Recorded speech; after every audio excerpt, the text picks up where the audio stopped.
Bienvenida, bienvenido a esta nueva exploración.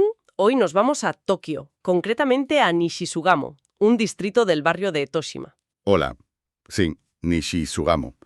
Un lugar que a primera vista igual no llama tanto la atención como otros. Exacto, pero hemos estado revisando un montón de fuentes. Y vaya si tiene cosas. Tenemos blogs sobre templos, guías con secretos, documentos oficiales, historia administrativa. Sí, un poco de todo. Incluso cosas curiosas como información sobre tapas de alcantarilla antiguas. Es una mezcla interesante. La idea es esa, ¿no? Ir más allá de lo típico. Queremos desenterrar historias curiosas y señalar rincones que no salen en todas las guías.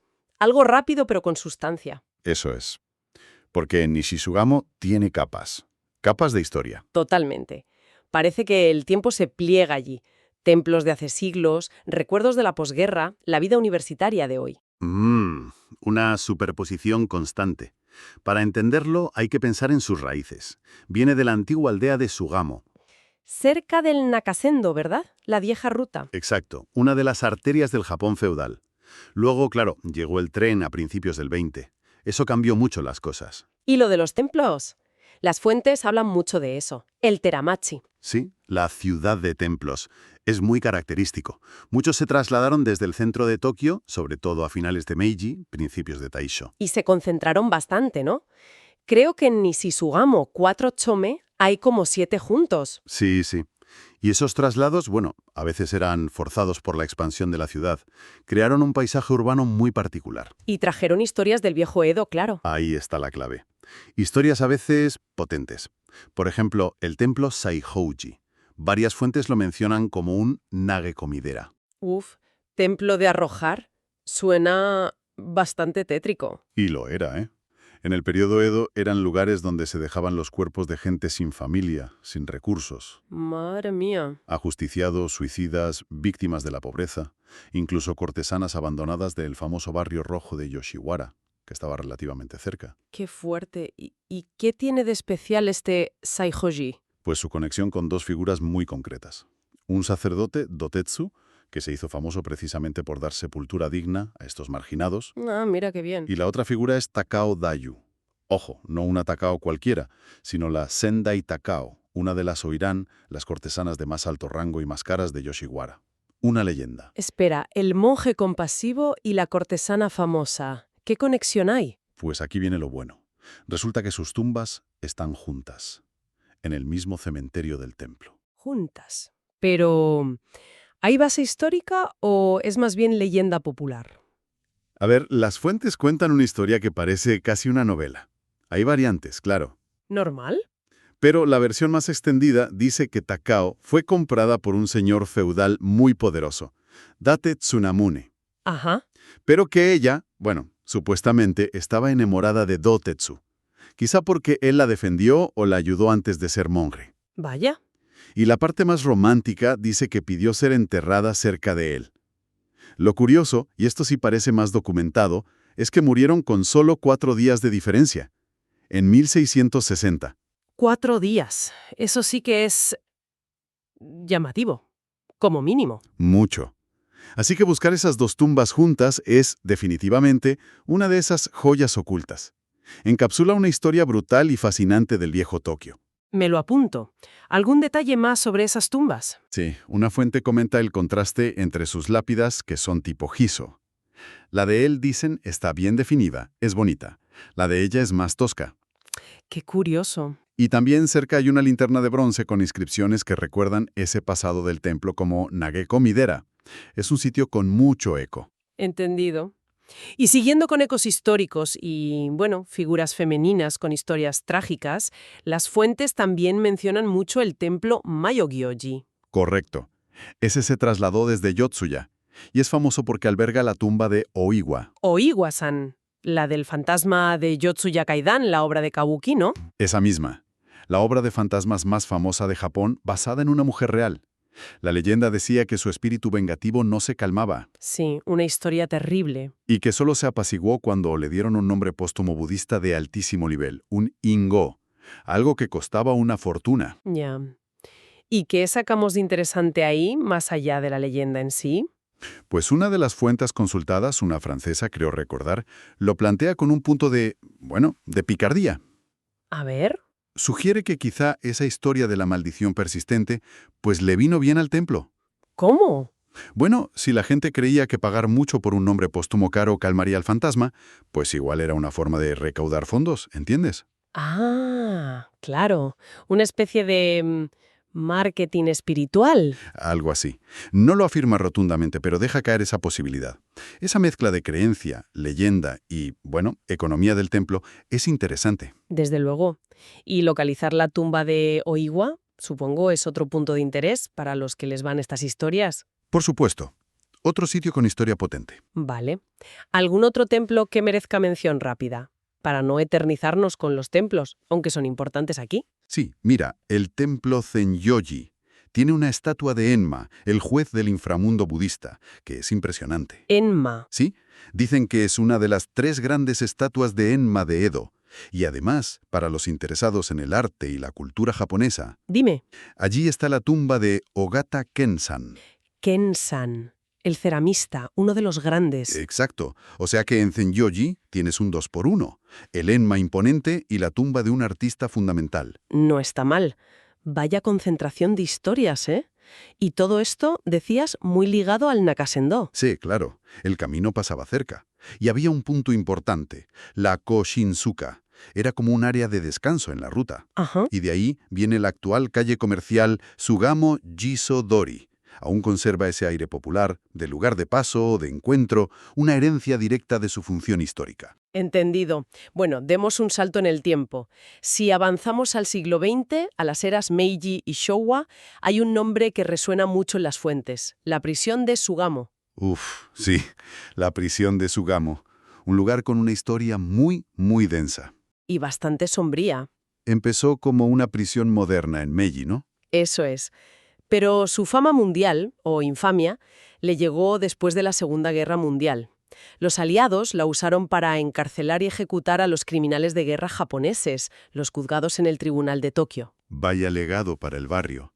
¿Y qué pasó con ese sitio? Me suena que ya no está. No, la demolieron en 1971 y lo que hicieron en su lugar fue, bueno, una transformación radical, casi simbólica. ¿Qué construyeron? Pues el Sunshine City. Ese complejo enorme, comercial y de ocio, con el rascacielos famoso, y justo al lado el Parque Central de Higashikebukuro. Ostras, menudo cambio. Total. Una de las fuentes lo describe como pasar del infierno al cielo. Es una imagen potente, ¿verdad? Desde luego, un contraste brutal. ¿Queda algún rastro físico, alguna memoria de la prisión hoy en día? Sí, algo queda. En el parque en Higashi Ikebukuro hay un monumento. Se llama Monumento por la Paz Eterna. Ah, pues no lo conocía. No es muy grande ni muy llamativo, pero está ahí, y su presencia en ese lugar, donde antes estaba la prisión, invita a reflexionar sobre esa transformación. Claro. Visitarlo y pensar en ese contraste, la memoria oscura y al lado el bullicio de Sunshine City, es una experiencia. Otra clase de joya oculta, si quieres, más reflexiva. Entiendo. Y bueno, mientras la prisión marcaba esa historia, Nishisugamo seguía cambiando, imagino. Por supuesto, la llegada del tren a principios de siglo, con estaciones cerca como Ikebukuro y Otsuka, fue un motor de urbanización importante. Y también se instalaron universidades, ¿no? Sí, eso le dio otro carácter. La Universidad Taisho, por ejemplo, fundada por una alianza de sectas budistas, y la cercanía de Rikyo también influye. Las guías hablan de ese ambiente bunkyo, educativo. ¿Algún detalle curioso de esas universidades? Pues la Universidad Taisho tiene un edificio llamado Kanondo. Una fuente lo describe con una estructura interior en espiral. En espiral. Sí, tipo Sasaedo. Son estructuras curiosas que permitían subir y bajar por rampas distintas, sin cruzarse. Si se puede visitar, claro. Sería un punto arquitectónico interesante. Habrá que investigar si es accesible. ¿Y la gente del barrio, los vecinos, cómo vivieron los grandes cambios del siglo XX? ¿Terremotos, guerras? Pues las fuentes destacan 2 momentos clave. Primero, el gran terremoto de Kanto, en 1923. El que devastó Tokio y Yokohama. Exacto, pues mucha gente huyó del centro destruido hacia las afueras y la población de Nishisugamo, dicen, casi se duplicó de golpe. El doble. ¡Qué barbaridad! Sí, se convirtió temporalmente en la localidad más poblada de toda la zona que luego formaría el distrito de Toshima. un cambio demográfico brutal. Me imagino el impacto. ¿Y el segundo momento? La Segunda Guerra Mundial, los bombardeos de 1945, devastaron gran parte de Nishizugamo también. Otra vez. Sí. Y aquí es donde una fuente, creo que era una francesa, resalta algo interesante: el espíritu de la comunidad en la reconstrucción. ¿En qué sentido? Parece que no dependieron tanto de la ayuda oficial como de la autoayuda, el jiko, y la ayuda mutua, el goyo, los propios vecinos organizándose. Ah, mira tú. Eso podría explicar por qué algunas guías hablan de que Nishizugamo conserva una atmósfera shitamachi, ese rollo de barrio popular, con lazos fuertes, ¿no? Exacto. Ese espíritu de resiliencia, de cooperación vecinal, parece que dejó huella, y se nota hoy en día. ¿Dónde se nota más? Pues por ejemplo en la calle comercial Sugamo Jiso-dori. La llaman a veces el Harajuku de las abuelas, pero es más que eso. Sí. Sí, es popular entre la gente mayor, pero atrae a todo tipo de público. Tiene un ambiente muy vivo. Y también en los cafés antiguos, los kisaten. Ah, los kisaten. Me encantan. Pues ahí siguen. Funcionan casi como centros sociales informales del barrio. Tienen ese encanto de otra época. Entonces, darse una vuelta por Jisodori o buscar un buen kisaten es otra forma de conectar con la esencia de Nishizugamo. Totalmente. Probar algún dulce local como el shiodaifuku. ¿Qué es eso? Es un tipo de mochi. Una pasta de arroz pero salado por fuera y relleno de anko, pasta de judía dulce. Las fuentes lo mencionan. Es típico de la zona. Suena interesante. Salado y dulce. Pues eso, pasear por Jitsodori, probar esas cosas, encontrar un kisaten con solera. Eso es captar el espíritu shitamachi que aún pervive. Es una experiencia en sí misma. Vale, vale. O sea que Nishizugamo es como una cebolla, ¿no? Capas y capas. Templos con historias de siglos, el legado de la prisión ya transformado, el toque universitario, ese calor de barrio que resiste. Justo. Una mezcla muy particular. Y aún quedan detallitos curiosos por ahí. ¿Cómo qué?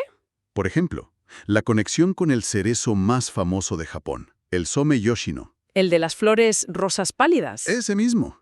Pues resulta que las fuentes recuerdan que esa variedad nació muy cerca de Nishizugamo, en la antigua aldea de Somei. ¿Anda? Fue fruto del trabajo de los jardineros locales, allá por el final del periodo Edo. Pensar que el origen de esos árboles tan icónicos está ahí al lado, pues le añade otra capa de interés al lugar. Es un buen dato, sí señor. A ver, si recapitulamos un poco las joyas o puntos clave que hemos ido mencionando para quien quiera explorar. Venga. Las tumbas de Takao y Dotetsu en Saihoji. La tumba de Oiwa en Myogyoji. Ajá. El Enna y la tumba de Kenzan en Zenyoji. El monumento a la paz en el parque Higashi Ikebukuro, donde estaba la prisión. Sí. Quizá ese Kannon-dō en espiral de la Universidad Taisho sí se puede ver. Ujú. Y sobre todo, la experiencia de la calle Jizo-dori. El ambiente, los comercios, los kisaten, probar el shio daifuku. Exacto. Creo que esos puntos permiten tocar las distintas capas de historia y de vida de Nishizugamo. Pues hemos cubierto bastante terreno, ¿eh? Hemos viajado del periodo Edo hasta casi hoy. ¿Con qué idea final nos quedamos de esta inmersión en Nishizugamo? Pues quizá lo más revelador es justo eso, la coexistencia. Cómo todas esas historias tan diferentes, tan potentes a veces, conviven en un espacio relativamente pequeño y a simple vista bastante normal. Sí, es verdad. Pasas de ecos del Japón feudal, de figuras casi legendarias, a la memoria durísima de un conflicto mundial y sus secuelas. Y luego ves la vida cotidiana, los estudiantes, la gente mayor en Hisodori. Todo en unas pocas calles. Es como si el pasado no se hubiera ido del todo, pero estuviera ahí, de forma sutil, ¿no? Eso es. Nishizugamo es un buen ejemplo de cómo Tokio, se reconstruye y superpone sus historias. A veces oculta las más difíciles bajo capas nuevas, pero ahí están. Ya. Es un recordatorio de que incluso los barrios que parecen más tranquilos, más anodinos, pueden tener relatos muy potentes esperando justo bajo la superficie. Solo hay que saber mirar. Una reflexión muy interesante. Pues ojalá que quien pase por Nishizugamo después de escuchar esto pueda mirar con otros ojos y percibir esos distintos tiempos que conviven allí. Ojalá. Y dejamos una pregunta en el aire para quien nos escucha. De todo lo que hemos contado, ¿qué historia, qué rincón de Nishisugamo le ha picado más la curiosidad? ¿Qué le gustaría explorar más a fondo?